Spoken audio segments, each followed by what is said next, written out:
So now let's see how we can apply default transitions inside of Adobe Premiere Elements.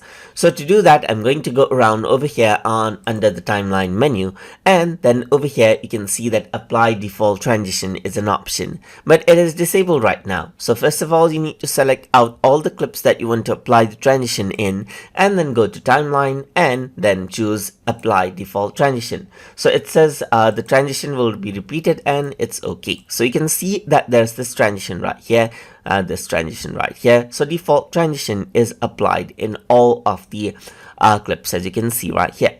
Let me just press Ctrl Z right here. And let's say I want to apply transition in only certain spot, like this spot right here. In that case, I can go around over here on to apply default transition among CTI, that is current time indicator, a video, and then what happens is that only where the timeline cursor is, it adds in the transition right here. So let me just go around and keep it right here and go around and click on video right here, just like this. Then what happens is that it adds in the transition over there, just like that, as you can see. So that is how you can apply default transition directly on all of the clips or in current time indicator inside of Adobe Premiere Elements. So I hope you guys learned something as always. And as always, please like, comment, share, and subscribe.